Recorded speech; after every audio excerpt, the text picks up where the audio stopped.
بسم اللہ الرحمن الرحیم۔ السلام علیکم ورحمۃ اللہ وبرکاتہ۔ ناظرین کرام، نور رمضان پروگرام میں ایک مرتبہ پھر آپ کی خدمت میں ایک نئے موضوع کے ساتھ حاضر ہیں۔ ہم اللہ تعالیٰ کا جتنا بھی شکر ادا کریں وہ کم ہے، جس نے ہمیں انسان بنایا۔ انسان بنانے کے بعد اللہ تعالیٰ نے ہمیں اسلام جیسا دین عطا فرمایا۔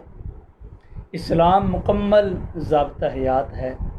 یہ آپ اکثر سنتے ہوں گے یہ جملہ۔ آج ہمارا یہی موضوع ہے۔ اسلام نے ہر معاملہ کے اندر ہماری رہنمائی کی ہے، چاہے وہ سیاسی معاملہ ہو، چاہے وہ معاشی معاملہ ہو، چاہے وہ معاشرتی معاملہ ہو، اور اللہ تعالیٰ کے نزدیک قیامت تک کے لیے جو پسندیدہ دین ہے وہ دین اسلام ہے۔ ان الدین عند اللہ الاسلام، اور ہمارا دین مکمل ہے۔ ہمارے دین کے اندر کسی اور دین سے کوئی چیز آنے کی گنجائش نہیں ہے۔ اس دین کو اللہ تعالیٰ نے مکمل کر دیا۔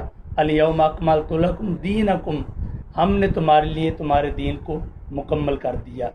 تو آج جو اسلام کے مختلف پہلو ہیں، وہ سیاسی ہوں، معاشرتی ہوں، اور ہمارے جو مسائل ہیں آج مسلمانوں کے، اس کی بھی ایک بڑی وجہ یہ ہے کہ ہم نے اسلام سے روگردانی کی ہے۔ تو آج ہم انشاءاللہ اس پروگرام کے اندر کوشش کریں گے جو اسلام کے پہلو ہیں، اسلام نے جو ہماری رہنمائی کی ہے، اس کو ہم ڈسکس کریں گے۔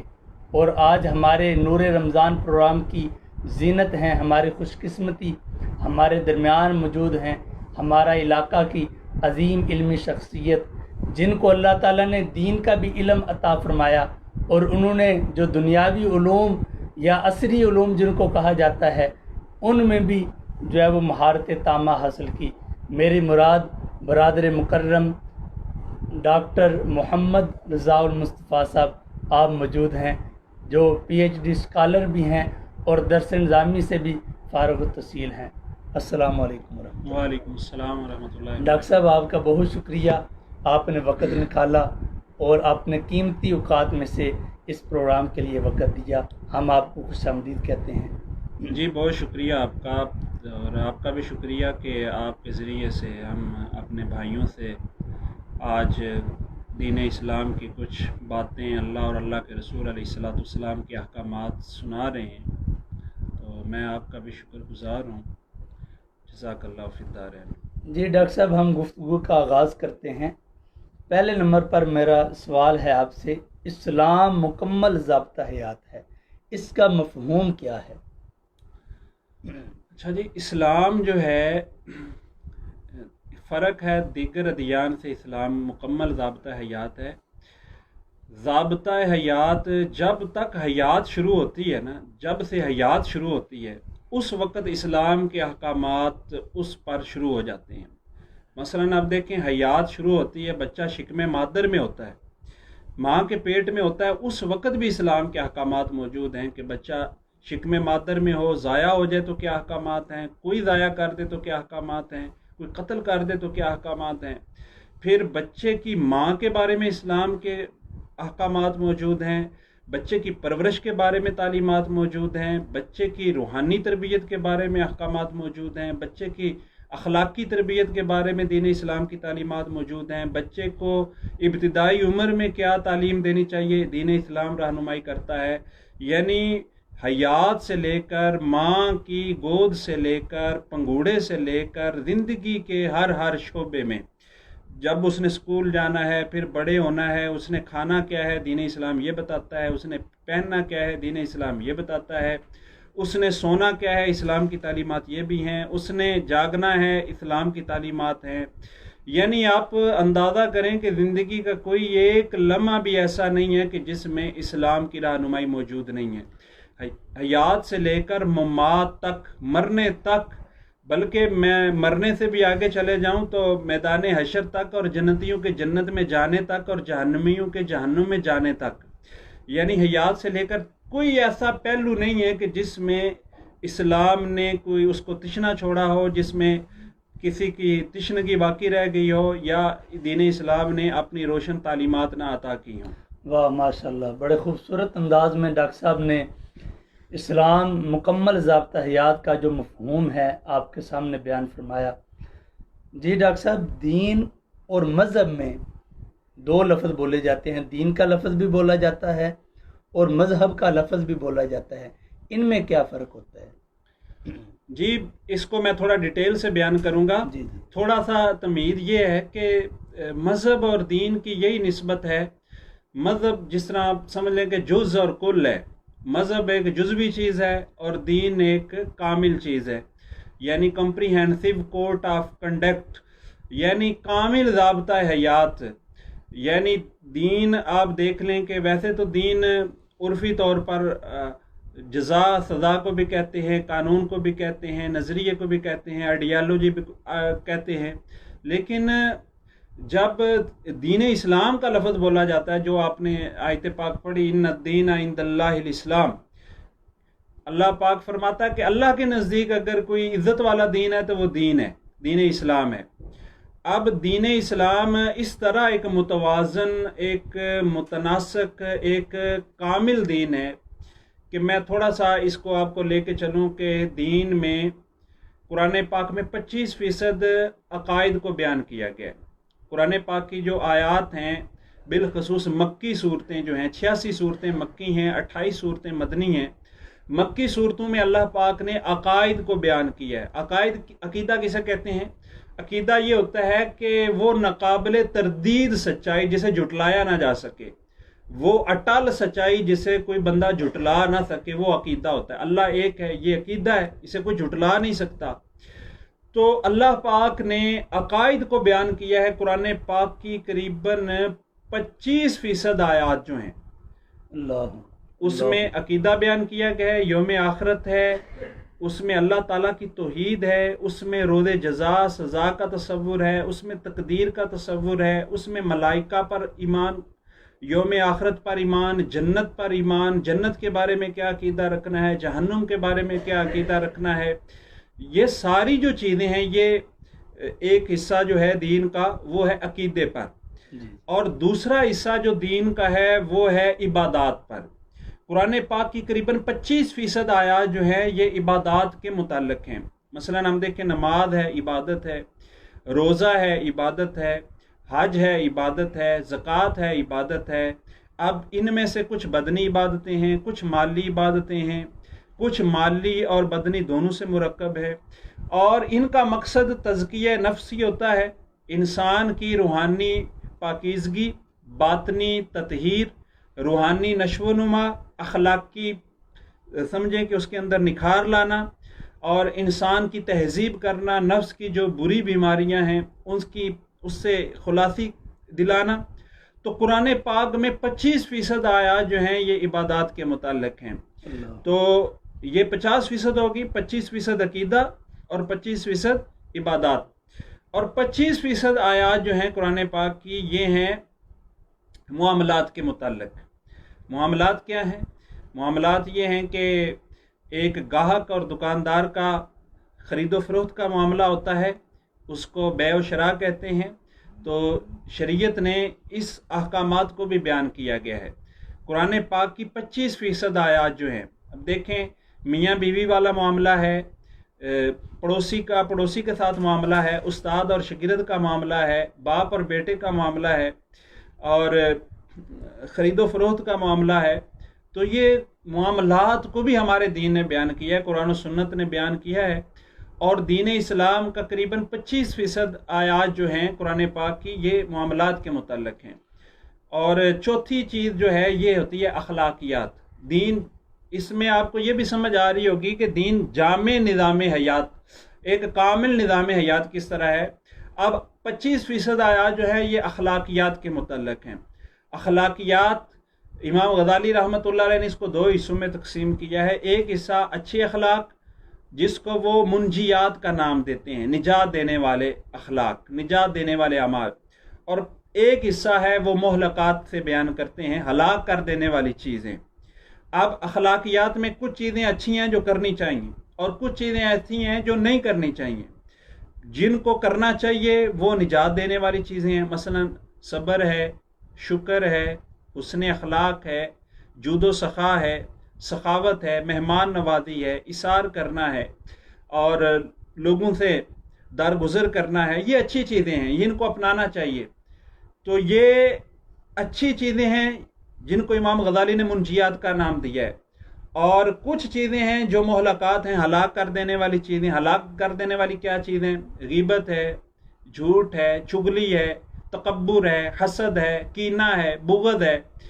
تو یہ اب دیکھیں قرآن پاک کی جو 25% آیات ہیں یہ اخلاقیات کے متعلق ہے۔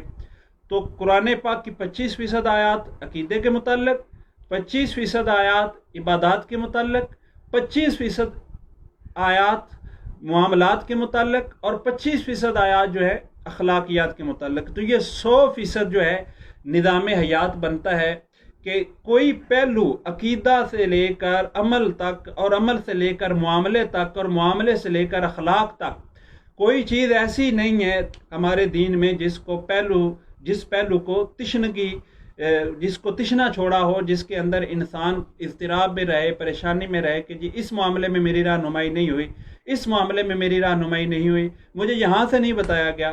تو ہمارے دین نے ہر معاملے کے اندر اسلام نے رہنمائی کی ہے۔ جتنے بھی ناظرین کرام اس وقت لائیو ہمیں دیکھ رہے ہیں تمام کو خوش آمدید۔ علامہ رضوان اشرف نقشبندی صاحب، محمد حسنین صاحب، چودھری حسن صاحب، سبت الحسن قادری صاحب، چودھری خالق صاحب ماشاءاللہ، نعیم رضا بھائی، علامہ مقدر عباس صاحب ماشاءاللہ، تمام کا شکریہ۔ اللہ تعالیٰ آپ کو سلامت رکھے۔ جتنے احباب ہمیں دعائیں دے رہے ہیں، سلام کہہ رہے ہیں، وعلیکم السلام ورحمۃ اللہ وبرکاتہ، آمین۔ تو ناظرین کرام، ڈاکٹر صاحب نے بڑی تفصیل کے ساتھ بتایا کہ ہمارا دین اسلام مکمل دین ہے۔ ہر معاملہ کے اندر بچہ پیدا ہوتا ہے وہاں سے لے کر مرنے تک، اور اس کے بعد کے بھی جو معاملات ہیں اس کی رہنمائی بھی ہمیں ہمارا دین اسلام ہمیں عطا فرماتا ہے۔ ڈاکٹر صاحب، ہمارا جو دین اسلام ہے، باقی بھی دین ادیان موجود ہیں دنیا کے اندر، لیکن ہمارا دین اسلام باقی دینوں سے ممتاز کیسے ہے؟ جی، آپ نے بہت اچھا سوال کیا علامہ صاحب۔ یہ اب دیکھیں، پہلے میں عرض کر چکا ہوں کہ ہمارے دین میں اتنی نورانیت اور اتنا نور اور اتنی روشنی موجود ہے کہ زندگی کا ہر پہلو اس سے روشن ہوتا ہے۔ ہر جگہ پر اس کی چاندنی پہنچتی ہے، ہر جگہ پر اس کی کرنیں پہنچتی ہیں، اور کوئی پہلو بھی ایسا نہیں ہے کہ جس میں تاریکی رہ جائے، جس میں اندھیرا رہ جائے۔ اب دیگر ادیان سے ہمارا دین جو ہے اس وقت دنیا میں جتنے بھی الہامی دین ہیں یا غیر الہامی دین، تو کہنے نہیں چاہیے، دین تو صرف دین اسلام ہے۔ اب الہامی مذاہب ہیں یا غیر الہامی مذاہب ہیں، سب میں آپ نے دیکھا ہوگا کہ آپ کمپیئر کر لیں، موازنہ کر لیں کہ اس میں اتنی جامعیت اور اتنی کاملیت اور اتنا حسن اور زندگی کے ہر شعبے میں توازن اور تناسق پایا جائے، یہ ممکن ہی نہیں ہے۔ اب دیکھیں، عیسائیت ہے، الہامی دین ہے۔ حضرت عیسیٰ علیہ السلام کی تعلیمات کیا ہیں؟ حضرت عیسیٰ علیہ السلام نے شادی نہیں کی ساری زندگی، ٹھیک ہے؟ حضرت عیسیٰ علیہ السلام بغیر باپ کے پیدا ہوئے۔ اب جو عیسائی اپنے نبی حضرت عیسیٰ علیہ السلام کو فالو کرے گا تو انہوں نے تو شادی نہیں کی۔ اب شادی کے بارے میں عیسائیت میں کیا تعلیمات ہیں، اسے اپنے تئیں طور کرنا پڑے گا، فیصلہ کرنا پڑے گا۔ لیکن ہمارے آقا مصطفیٰ کریم علیہ السلام نے نکاح بھی فرمایا ہے۔ اسی طرح کئی دین ایسے ہیں، کئی مذاہب ایسے ہیں کہ جس میں صرف جو ہے، مثلا بدھ مت دیکھ لیں، اب اس میں روحانی پاکیزگی کے لیے بندے کو نروان کا حصول، نروان کہتے ہیں کہ بندے کو سکون مل جائے۔ اب بندے کو باطن پاک کرنے کے لیے دنیا سے لا تعلقی اختیار کرنی پڑتی ہے۔ اب بندے کو اپنی روح کو پاک کرنے کے لیے بدھ مت مذہب میں دنیا سے لا تعلقی اختیار کر کے جنگلوں کی راہبانہ زندگی گزارنی پڑتی ہے، اور جسم کو عذاب دینا پڑتا ہے۔ یعنی بہت سارے مذاہب میں ایسا ہے کہ آپ جسم کی صفائی کے لیے، روح کو پاک کرنے کے لیے جسم کو عذاب دیں گے، روح کو پاک کرنے کے لیے جسم کو عذاب دیں گے۔ تو ہمارے یہاں ایسا کوئی تصور نہیں ہے کہ آپ ماں باپ کو چھوڑ جائیں، آپ بہن بھائیوں کو چھوڑ جائیں، آپ دنیا کو چھوڑ جائیں، بلکہ آپ کو جسم کو عذاب دینے کی ضرورت نہیں ہے. یہ روزہ جو ہے یہ جسم کی تعذیب نہیں ہے، یہ تہذیب ہے. جس طرح درختوں پہ شاخیں بڑھ جاتی ہیں یا ایک چمن ہو اس میں جڑی بوٹیاں اگ جائیں تو پھر پتہ مالی جو ہے یہ فالتو چیزوں کو کاٹ دیتے ہیں. فالتو چیزوں کو کاٹتے ہیں تو وہ چمن جو ہے یہ زیادہ نکھرا نظر آتا ہے، یہ زیادہ خوبصورت اور ایک بڑا پیارا سما پیش کرتا ہے. تو یہ ہمارے یہاں جو عبادات ہیں یہ دنیا سے لا تعلقی نہیں ہوتی، نہ ماں باپ کے حقوق فراموش ہوتے ہیں، نہ بیوی بچوں کے حقوق فراموش ہوتے ہیں. اور پھر دیکھیں کچھ مذاہب ایسے ہیں، ہندو مت ہیں، ہاتھوں سے بنائے ہوئے دیوی اور دیوتا، اور پھر اس میں جو دوسری زندگی ہے مثلا وراثت کے احکامات ہیں ہی کوئی نہیں. ہندو مت میں آج بھی یہ ہے کہ جو بڑا بیٹا ہے وہ سب سے اپنی جائیداد پر، باپ کی جائیداد پر قابض ہو جاتا ہے. بڑا بیٹا بڑی بہو وہ حقوق سلب کر لیتے ہیں، دوسرے بہن بھائیوں کو کوئی حق نہیں دیتے. اب دیکھیں ہمارے دین میں وراثت کے احکامات موجود ہیں، یہ کسی اور دین کے اندر نہیں ہے، نہ عیسائیت کے اندر ہیں، نہ یہودیت کے اندر ہیں، نہ ہندو مت کے اندر ہے. دین اسلام کے علاوہ کسی اور دین کے اندر جس طرح ہمارے یہاں وراثت کی آیات ہیں قرآن پاک میں اور اللہ تعالیٰ نے حق مقرر کیے ہیں. اور یہاں پر یہ جو میرا لبرل لوگوں سے سوال ہے جن کو ہر بات میں ہمارے کیڑے نظر آتے ہیں اور پرائی مغرب سے آئی ہوئی ہر ہوا کو وہ باد صبا کے جھونکے قرار دیتے ہیں اور اس زہر کو وہ شہد بنا کر پیش کرتے ہیں. آپ دیکھیں کہ دین اسلام کے علاوہ کوئی اور دین ہے جو وراثت کے احکامات بیان کرتا ہو، جس میں بیوی کا حق ہو، جس میں بیٹوں کا حق ہو، جس میں بیٹیوں کا حق ہو، جس میں ایک ایک فرد کا حق متعین کیا گیا ہو اور جس میں خرید و فروخت کے احکامات اتنی ڈیٹیل سے بیان کیے گئے ہوں کہ جس میں قرآن پاک کی کچھ آیات کو لے کر ہمارے امام اعظم ابو حنیفہ رحمۃ اللہ علیہ نے 3 لاکھ مسائل کا استنباط کیا ہے. 3 لاکھ سے زائد مسائل جو ہیں یہ صرف خرید و فروخت کے استنباط کیے ہیں. تو اب دیکھ لیں کہ دین اسلام اس لحاظ سے اس کی ایک انفرادیت ہے، اس لحاظ سے اس کا ایک حسن ہے، اس کا ایک اپنی خوبصورتی ہے کہ دین اسلام کے اندر عقیدے سے لے کر نظریہ تک، نظریے سے لے کر عمل تک، عمل سے لے کر حسن عمل تک، اخلاقیات تک، ہر پہلو پر کامل اور زبردست طریقے سے رہنمائی کی ہے. واہ ماشاءاللہ. جی ناظرین کرام، ڈاکٹر صاحب نے بڑے خوبصورت انداز میں اس بات کو بیان کیا کہ اس وقت پوری دنیا کے اندر جتنے مذہب موجود ہیں دین اسلام تمام سے ممتاز ہے، ہر لحاظ سے دین اسلام کامل اور مکمل ہے. تو ہم 3 حوالوں سے بات کریں گے. ایک ہے کہ جسمانی لحاظ سے ہمارے دین نے ہماری کیا رہنمائی کی ہے. آج کل کرونا وائرس کی بیماری پوری دنیا کو پریشان کر کے رکھا ہے، لیکن جو پوری دنیا نے حل نکالا ہے وہ حل ہے جو اسلام نے ہمیں 1450 سال پہلے عطا فرمایا تھا کہ پاکیزگی کو اختیار کرنا، ہاتھ دھونا، اپنے ناک میں پانی داخل کرنا، کلی کرنا، وضو کا، غسل کا طریقہ. تو پہلے نمبر پر ہم اس کو ڈسکس کریں گے، پھر معاشی معاملات اور پھر اخلاقی معاملات میں دین ہماری کیسے رہنمائی کرتا ہے. جی ڈاکٹر صاحب، جسمانی اپنے جسم کو بیماریوں سے محفوظ رکھنے کے لیے ہمارا دین ہماری کیسے رہنمائی کرتا ہے؟ یہ ایک بدیہی بات ہے. اب دیکھیں ایک صاحب بتا رہے تھے کہ میں نے دیکھا، آپ نے بھی دیکھا ہوگا میڈیا پر، سوشل میڈیا پر ہم نے بھی دیکھا ہے کہ کرونا کا جو علاج ہے ہندو مت میں وہ گائے کے موتر سے، گائے کے پیشاب سے وہ کیا جا رہا ہے، گائے کے گوبر سے کیا جا رہا ہے. ٹھیک ہے، اور یہ پڑھے لکھے لوگ وہاں کے کوئی ایسا نہیں، MBBS کمال کی ڈگری ہوتی ہے، ڈاکٹریٹ ڈگری ہوتی ہے، وہاں کے پڑھے لکھے لوگوں کو ہم نے دیکھا کہ وہ گائے کا پیشاب پی رہے ہیں. وہاں پہ سٹوروں پہ سیل ہوتا ہے، آن لائن بھی سیل ہوتا ہے.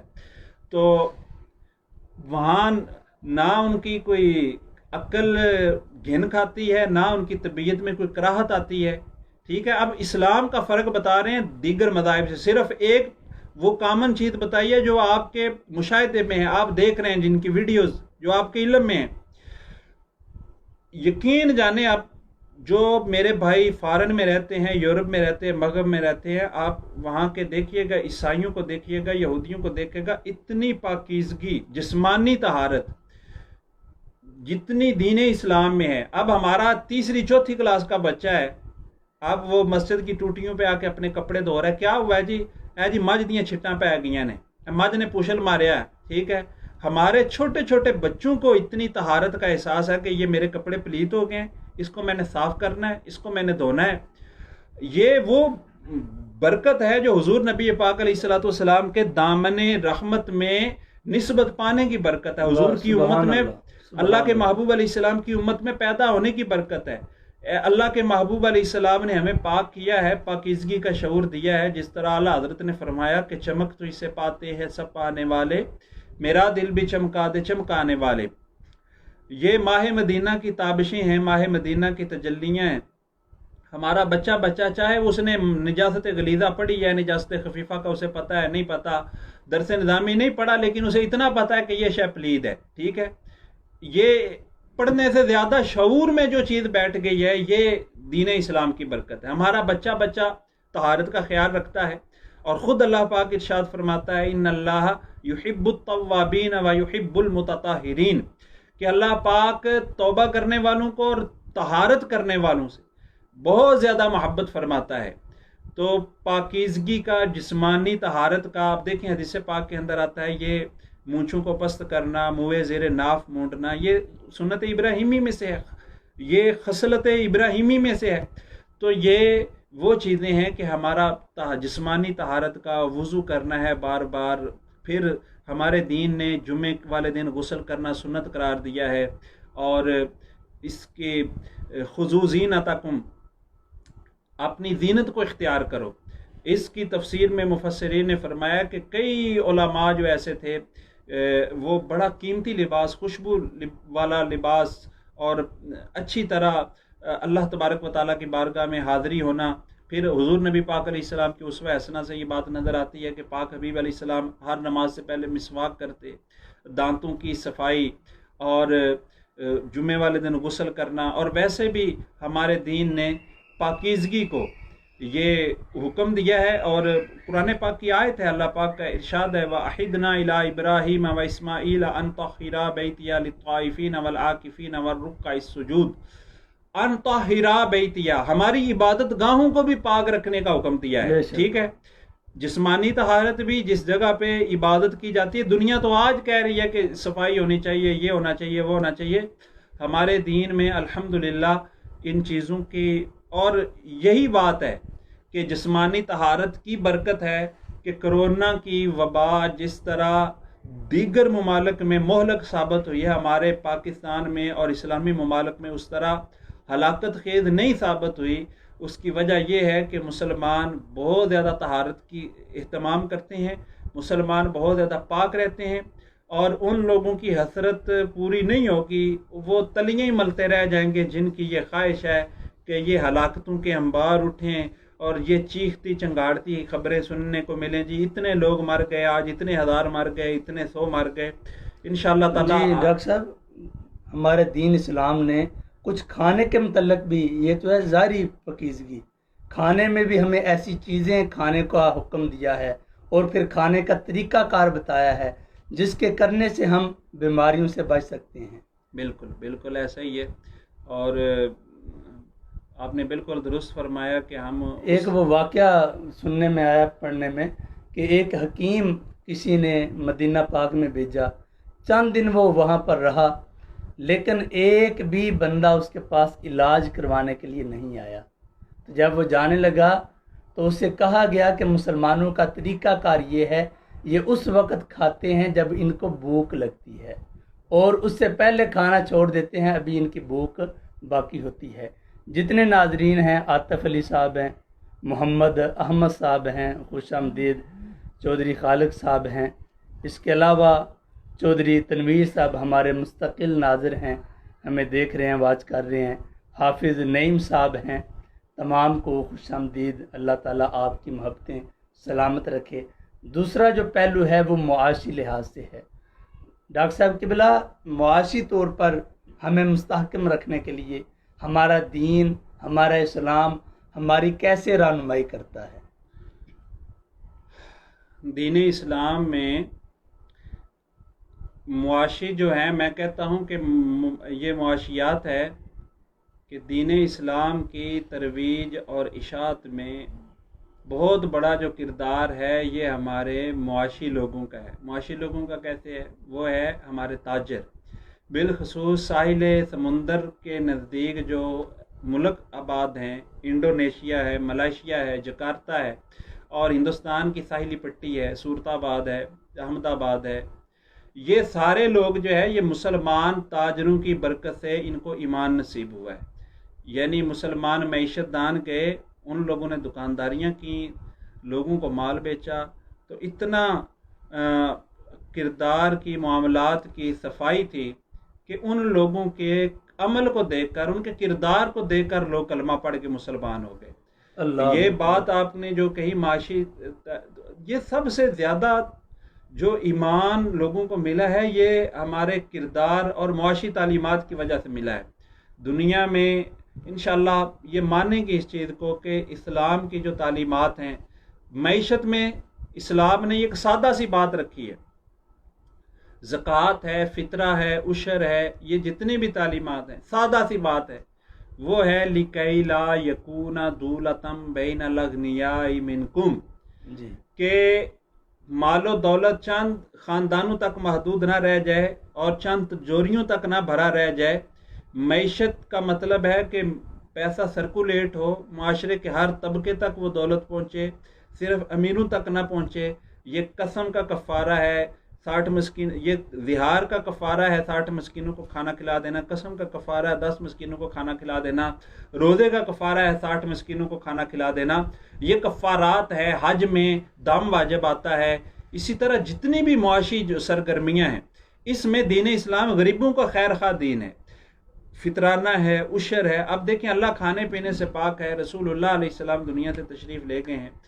مقصد یہ ہے دین اسلام کے معاملات میں، معیشت میں، کہ خیر خواہی، وراثت کے احکامات ہیں، ہدیہ ہے، ہبہ ہے، تحفہ ہے، یہ ساری چیزوں کی دین اسلام نے حوصلہ افزائی فرمائی ہے اور تجارت کو حلال کیا ہے۔ وَأَحَلَّ اللَّهُ الْبَيْعَ وَحَرَّمَ الرِّبَا، سود کو حرام کیا ہے، اور ان کا حرام کرنے کا مقصد یہ ہے، جوے کو حرام کرنے کا مقصد یہ ہے، إِنَّمَا الْخَمْرُ وَالْمَيْسِرُ وَالْأَنْصَابُ وَالْأَزْلَامُ رِجْسٌ مِّنْ عَمَلِ الشَّيْطَانِ، اس کو شیطانی عمل قرار دیا گیا ہے، جوا ہے، قمار بازی ہے، کہ تاکہ کسی کا استحصال نہ ہو، کسی کی حق تلفی نہ ہو، کسی کے حقوق سلب نہ ہو، کسی پر زیادتی نہ ہو، کسی پر عدوان نہ ہو، اور کوئی بندہ پس نہ جائے، کوئی بندہ گر نہ جائے۔ دین اسلام تو گرے ہوں کو اٹھانا چاہتا ہے، دین اسلام تو کمزوروں کو طاقتور بنانے کا دین ہے۔ اسی طرح ڈاکٹر صاحب ہمارے دین نے میانہ روی اختیار کرنے کا حکم دیا ہے، بے شک اس کے متعلق بھی بیان فرمایا، کنجوسی کی مذمت کی، فضول خرچی کی مذمت کی۔ بے شک جی، اللہ پاک کے حضرت امام زین العابدین رضی اللہ تعالیٰ عنہ، حضرت امام زین العابدین رضی اللہ تعالیٰ عنہ، آپ سے ایک حکیم نے کہا، جس طرح آپ نے پہلے بیان فرمائی مدینہ منورہ کے باسیوں کی بات، کہ یہاں کے لوگ بیمار کیوں نہیں ہوتے، تو آپ نے فرمایا ہمارے دین نے صرف ایک آیت دے دی ہے کہ کلو واشربو ولا تسرفو، ٹھیک ہے، کھاؤ پیو، اسراف نہ کرو۔ تو اب اس پر ہم عمل اگر کر لیں نا، صرف اس جزئیے پر عمل کر لیں، اسراف نہ کریں۔ اسراف کیا ہوتا ہے کہ ناحق جگہ پر خرچ کر دینا، یعنی کسی جگہ پر خرچ کرنے کی ضرورت نہیں ہے، آپ اپنا اسراف کر رہے ہیں۔ اور کرونا ایک لحاظ سے بڑی نعمت ثابت ہوا ہے کہ یہ نمائشیں، یہ دکھلاوے، یہ بناوٹیں، یہ تصنع، یہ آرٹیفیشل لائف، یہ لوگ اس سے بچے ہیں اور حقیقی زندگی کی طرف رخ ہوا ہے لوگوں کا۔ تو اگر ہم اسراف سے بچ جائیں، فضول خرچی سے بچ جائیں، ولا انما المبذرین کانوا اخوان الشیاطین، اللہ پاک فرماتا ہے کہ فضول خرچ کرنے والے شیطان کے بھائی ہیں۔ اللہ، تو اسراف سے ہم بچ جائیں تو ہماری زندگی میں بڑا ٹھہراؤ آ سکتا ہے، بڑا سکون آ سکتا ہے، بڑی برکتیں نصیب ہو سکتی ہیں۔ جی ناظرین، جس طرح اللہ تعالیٰ نے، ہمارے دین نے فضول خرچی کرنے کی مذمت بیان کی، اسی طرح کنجوسی کرنے کی مذمت بیان کی ہے۔ تو بندے کو درمیانہ جو رستہ ہے وہ اختیار کرنا چاہیے۔ آقا کریم صلی اللہ علیہ وسلم کا فرمان ذیشان بھی ہے، خیر الامور اوسطھا، کہ بہترین جو طریقہ ہے وہ درمیانہ طریقہ ہے۔ ناظرین میں سے حافظ نعیم صاحب، محمد شہباز صاحب، اور میرے بہت اچھے دوست کلاس فیلو ساہیوال سے قاری عبدالرؤف صاحب، چودھری نعیم گجر صاحب، وعلیکم السلام ورحمۃ اللہ وبرکاتہ، حافظ حسن صاحب، تمام ناظرین کو خوش آمدید۔ اللہ تعالیٰ آپ کو سلامت رکھے، اللہ تعالیٰ رمضان المبارک کی رحمتیں برکتیں سمیٹنے کی توفیق عطا فرمائے۔ آخر کے اندر علامہ صاحب، ڈاکٹر صاحب یہ ارشاد فرمائے اخلاقی طور پر اخلاقیات جو ہیں ان کے متعلق ہمارا دین ہماری رہنمائی کیسے کرتا ہے؟ آپ دیکھیں جی، سب سے زیادہ ضرورت ہمارے دین کو اس وقت ہمیں اخلاقی تعلیمات کو فالو کرنے کی ہے۔ اب یہ بیان آپ سن رہے ہیں، میں بھی سن رہا ہوں، یہ بیان سے زیادہ عمل والی بات ہے جی۔ اب ہمارا دین میں نے بیان کیا نا، 25% عقیدہ ہے، 25% عبادات ہے۔ ہمارا دین جو عملی طور پر لوگوں کو نظر آتا ہے نا، یہ صرف نماز روزے کی حد تک نظر آتا ہے۔ نماز روزے کی پریکٹس ہو رہی ہے اور ہم سمجھ رہے ہیں کہ ہم پورے دین کے فالوور بنے ہوئے ہیں۔ یہ بالکل سمجھیں کہ خلاف حقیقت بات ہے۔ نہ تو ہمارا اخلاقیات پر عمل ہے، نہ ہمارے معاملات ٹھیک ہے۔ یعنی بھائی بھائی کا حق غصب کر رہا ہے، بیٹیوں کو وراثت سے حصہ نہیں مل رہا، اور ظلم ستم ہو رہا ہے، معاملات ہمارے ٹھیک نہیں ہیں، اعلیٰ چیز دکھا کر گھٹیا چیز بیچ دیتے ہیں۔ یہ اخلاقی طور پہ بھی برا ہے، معاملات طور پر بھی برا ہے۔ اب سستی چیز کو مہنگا بنا کے بیچنا، مسلمان کو دھوکہ دینا، مسلمان سے خیانت کرنا، مسلمان پر ظلم کرنا، حدیث پاک کے اندر آتا ہے انصر اخاک ظالما و مظلوما، اپنے بھائی کی مدد کرو چاہے وہ ظالم ہو یا مظلوم۔ صحابہ کرام علیہم رضوان نے عرض کی یا رسول اللہ، مظلوم کا تو سمجھ آتا ہے، ظالم کی کس طرح مدد کریں؟ تو اللہ کے محبوب علیہ السلام نے فرمایا ظالم کا ہاتھ پکڑ کر اسے ظلم سے روک دو، یہ بھی اس کی مدد ہے۔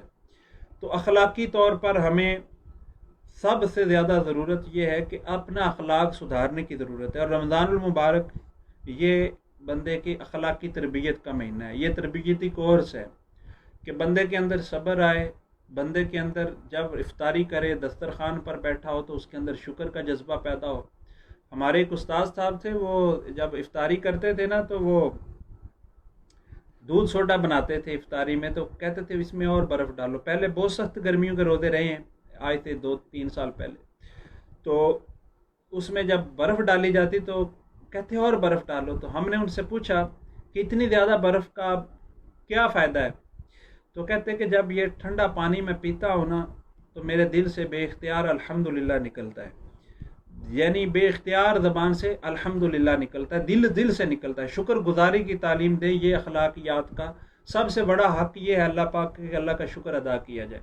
دسترخوان پہ بیٹھیں، اپنے بچوں کو بٹھائیں، اور جتنی زیادہ آپ نعمتیں یاد کریں گے، اللہ کے احسانات کو یاد کریں، اللہ پاک کے انعام کو یاد کریں، اس کی مہربانیوں کو یاد کریں، اس کے لطف و کرم کو یاد کریں، ڈوب جائیں، آپ کی شکر گزاری زیادہ ہوگی، ایمان کو برکت نصیب ہوگی، اپنے اندر صبر کا مادہ پیدا کریں۔ افطاری اگر وقت پر نہیں تیار ہوئی تو گھر میں بدتمیزی کرنا، گھر میں الجھنا جھگڑنا، اور بازاروں اور سڑکوں میں لوگوں سے الجھنے جھگڑنے سے، تو یہ صبر برداشت کرنا، اپنے اندر اخلاق پیدا کرنا، یہ بہت زیادہ ضروری ہے۔ رمضان المبارک اسی مقصد کے لیے آیا، اور دین اسلام کی تعلیمات بھی یہ ہیں، اس کو اپنانے کی اور عملی طور پر ہمیں فروغ دینے کی ضرورت ہے۔ ناظرین، ام المؤمنین حضرت عائشہ صدیقہ رضی اللہ تعالی عنہا، آپ سے پوچھا گیا کہ آقا کریم صلی اللہ علیہ وسلم اپنے گھر میں کیا کرتے ہیں؟ تو نبی کریم علیہ السلام کی زوجہ محترمہ اور مسلمانوں کی ماں نے فرمایا، ایک عام بندہ جو گھر میں کام کرتا ہے وہی رسول اللہ صلی اللہ علیہ وسلم گھر میں کام کرتے ہیں۔ نبی کریم علیہ السلام اپنے گھر کے اندر اپنے کپڑے بھی سی لیا کرتے تھے، درست فرما لیا کرتے تھے، اپنے جوتوں کو بھی نبی کریم صلی اللہ علیہ وسلم درست فرما لیا کرتے تھے۔ تو آج ہمیں بھی اپنے گھر کے اندر گھریلو جو معاملات ہیں ان میں بھی جو ہے وہ ہاتھ نپٹانا چاہیے، اور اپنا تمام معاملات کو درست رکھنا چاہیے۔ جتنے ناظرین کرام ہیں، علامہ شکیل احمد ساقی صاحب بڑے محبت فرمانے والے ہیں، آپ کو بھی خوش آمدید۔ اور اس کے علاوہ حافظ افتخار رضوی صاحب، وعلیکم السلام ورحمۃ اللہ وبرکاتہ، آمین۔ اللہ تعالیٰ آپ کی دعاؤں کو قبول کرے۔ اس کے علاوہ اور بھی جتنے احباب ہیں، اللہ تعالیٰ آپ کی محبتیں سلامت رکھے۔ ڈاکٹر صاحب، اگر آج کے دور کے اندر ہم نے دوسرے لوگوں کو، غیر مسلم جو ہیں، ان کو اسلام کی دعوت دینی ہے. اور ہمیں بیرون ملک میں بیٹھ کر بھی بہت سے لوگ اس وقت دیکھ رہے ہیں، الحمدللہ ہمارا پروگرام دیکھتے ہیں نور رمضان. تو اگر دوسرے لوگوں کو دین کی دعوت دینی ہے، ان کو دین اسلام میں داخل کرنا ہے، تو ہمیں کیا کرنا چاہیے؟ جی آپ نے بہت ہی پیارا سوال کیا ہے علامہ نصیر صاحب. جی یہ یاد رکھیں میرے بھائی، جو ہمیں دیکھ رہے ہیں، ہمیں سن رہے ہیں، سب سے زیادہ جو مؤثر تبلیغ ہوتی ہے وہ تو کردار کی ہوتی ہے. رسول پاک علیہ السلام نے 40 سال مکے کی سمجھیں کہ خدا بیزار معاشرے میں، اور جہاں پر خدا کا تصور ہی نہیں تھا، مکے کے مشرک معاشرے میں اللہ کے محبوب علیہ السلام نے 40 سال اپنا کردار پیش کیا. سبحان اللہ. سب سے زیادہ اثر بندے کے کردار کا ہوتا ہے، گفتار کا اثر نہیں ہوتا. دوسرا یہ ہے کہ دین اسلام کے علاوہ جتنے بھی دین ہیں، یہ بھی ایک پہلو ہے دین کی افاقیت کا، دین کی عظمت کا، وہ سارے جو ہے سائنس کے آگے لیٹ گئے ہیں، سرنڈر کر گئے. سائنسی انقلاب 1790 میں جب فرانس میں آیا تو سارے دین سرنڈر ہو گئے، اور وہ سائنسی تحقیقات کا مقابلہ نہیں کر سکے، کیونکہ وہ کامل نہیں تھے، جامع نہیں تھے. صرف اور صرف دین اسلام ہے جس کے اندر عقلی اور شعوری تعلیمات ہیں، جو وحی الہی کا نور ہے. یہ انسان کی عقلی تشنگیوں کا جواب دیتا ہے، اس کی تسلی کرتا ہے، اس کی تشفی کرتا ہے. اس وقت مغرب کا مسلمان اگر مغرب کے گوروں کو آپ دین کی دعوت دینا چاہتے ہیں نا، تو اس کو روایتی عقیدت سے ہٹ کر آپ اسلام کی تعلیمات کو عقلی اور شعوری انداز میں پیش کریں. اس کو حضرت شاہ ولی اللہ محدث دہلوی رحمۃ اللہ علیہ نے حجت اللہ البالغہ کے اندر بیان فرمایا. دین اسلام کی تعلیمات جو ہیں یہ آپ نے شعوری انداز میں پیش کی ہیں. تو آپ قرآن حضور علیہ السلام کی سیرت کو پڑھیں، قرآن پاک کو پڑھیں، اور علماء سے پڑھیں، علماء سے سیکھیں. اور جب آپ ایک منطقی، ایک عقلی انداز میں، ایک ترتیب کے ساتھ چلیں گے، کسی کی بات کو جذباتیات میں آ کر اور کسی کو جھاڑ دینے، ڈانٹ دینے کی بجائے جب آپ اس کو ایک انتہائی سلجھے ہوئے اور مہذب طریقے سے جب آپ بیان کریں گے، تو امید ہے آپ کی بات کو آج کی مہذب دنیا میں قابل قبول ہوگی. لوگ اس کو سنیں گے، توجہ کے ساتھ سنیں گے. جس طرح دیکھیں آپ یہاں پر ایک مسجد کے حجرے کے اندر یہ علامہ نصیر نورانی صاحب نے بڑا خوبصورت پروگرام سجایا، لوگوں نے سنا، لوگوں نے بہت زیادہ پذیرائی کی، محبت دی. تو آپ جہاں کہیں بھی بیٹھ جائیں، جہاں کہیں بھی آپ یہ کام شروع کر دیں اللہ کا نام لے کر، تو انشاءاللہ تعالیٰ آپ کی بات میں اللہ پاک اثر پیدا کرے گا. نیت سچی ہوئی تو انشاءاللہ برکتیں بھی ملیں گی. اللہ تبارک و تعالیٰ ہمیں اپنی بات کو شائستگی، جس طرح اللہ پاک نے حکم فرمایا نا، ادعو الی سبیل ربک بالحکمت والموعظۃ الحسنہ، اپنے رب کی طرف بلاؤ اچھی نصیحت اور پکی تدبیر کے ساتھ.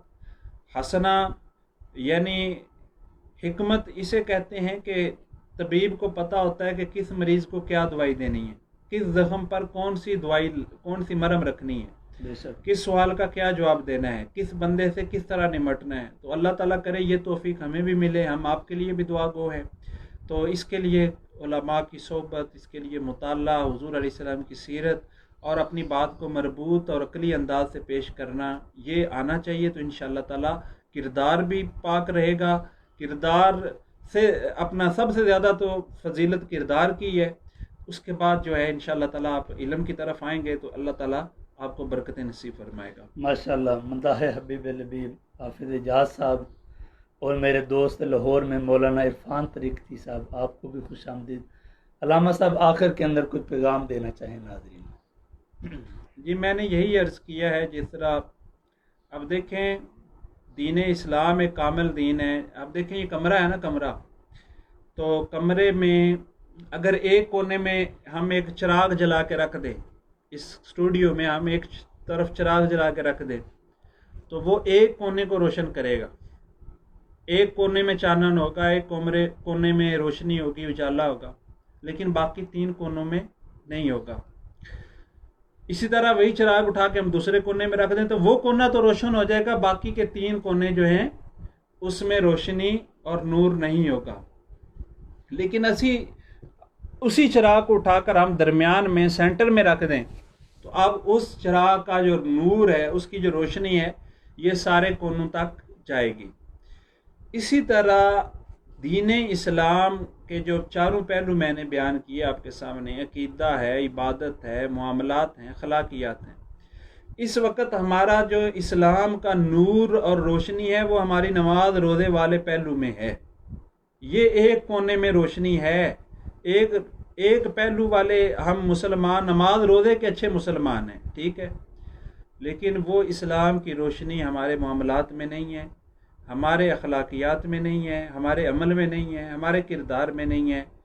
وہی جو بندہ مسجد کا نمازی ہے لیکن وہ ہم لوگ عدالتوں میں جا کے جھوٹ بولتے ہیں، ہم دکانوں پہ جا کے گھٹیا مال بیچ دیتے ہیں، ہم ڈنڈی مار کے کاروبار کرتے ہیں، ہم نام دکانوں کے مقدس ناموں پہ رکھتے ہیں، کسی بزرگ کے نام پہ رکھ دیتے ہیں، کسی اللہ والے کے نام پہ دکانوں کے نام رکھے ہوئے ہیں، لیکن انہی دکانوں پہ 2 نمبر مال بیچا جا رہا ہے، انہی دکانوں پہ ذخیرہ اندوزی کی جا رہی ہے۔ تو یہ جو چیزیں ہیں، حضرت بایزید بستامی رحمۃ اللہ علیہ سے کسی نے کہا کہ مجھے یہ اپنا جبہ دے دے۔ آپ نے فرمایا کیا کرو گے جبہ لے کے؟ کہنے لگا جی برکت حاصل کروں گا۔ آپ نے فرمایا اگر تم اندر سے پاک ہو جاؤ نا، اندروں ٹھیک ہو جاؤ، تو پھر تمہیں کوئی بھی کپڑا پہن لو تو تمہیں اس جبے کی ضرورت نہیں ہے۔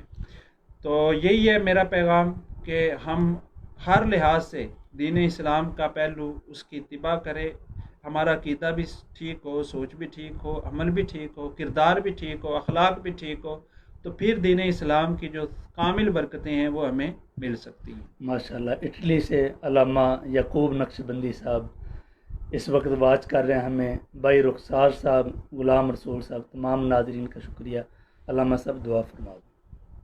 الحمدللہ رب العالمین والصلاة والسلام علی سید المرسلین، اللہم صلی علی سیدنا مولانا محمد معدن الجود والکرم وآلہ وبارک وسلم۔ یا اللہ پاک، یہ تیری رضا اور خوشنودی کے لیے ہمارے برادر علامہ نصیر احمد نورانی صاحب نے، اور یہ ہمارے بھائی، ہماری میڈیا ٹیم کے ارکان، ہماری مساجد کے لوگ، یہ بزرگ سارے سن رہے ہیں، دیکھ رہے ہیں، جو بھائی سوشل میڈیا کے توسط سے ہمیں سن رہے ہیں، اللہ پاک سب کو دنیا اور آخرت میں بامراد فرما، سب کو دنیا اور آخرت میں خالی جھولیوں کو مرادوں سے بھر دے، سب کو برکتیں نصیب فرما، ہم سب کے علم میں، عمل میں، عمر میں، رزق میں، عزت میں، آبرو میں، جان میں، اولاد میں، مال میں، کاروبار میں، ہر چیز میں خیر و برکت نصیب فرما۔